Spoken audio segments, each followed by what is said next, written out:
There was a busker playing his violin just outside Washington, D.C. metro station. He had a cap on, it was quite unassuming, he was just wearing normal busker clothes.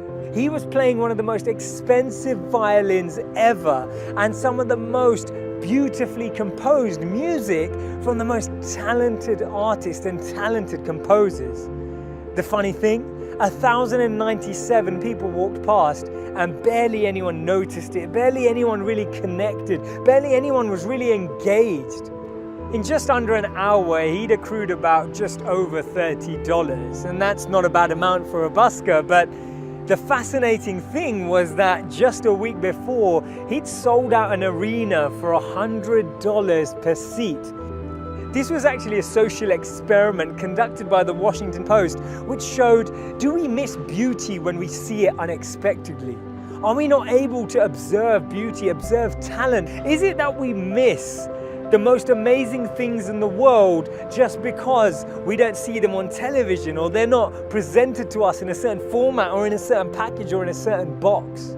I believe you should focus your life on observing the little things, because one day you'll look back and realize they were the big things. We miss the sparks of brilliance, we miss the joys of nature, we miss the blooming of flowers, we miss all of these sensations. Reducing our pace of life doesn't mean becoming slower or less ambitious. It actually means that we take out more time to regenerate, rejuvenate, and re-energize ourselves.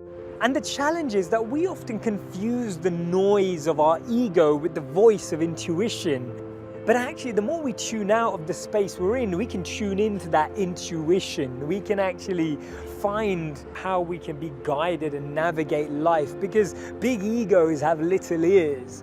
And that means that we can't hear properly. Because the truth is, everything has beauty, everything has life, everything has energy, but we just don't have the eyes to see it. We don't have the eyes to perceive it. We don't have the eyes to appreciate it, but we can have those. We can actually develop insight. We can actually develop new ways of looking at things simply by becoming more attentive, simply by becoming more mindful, simply by becoming better observers of reality rather than participants.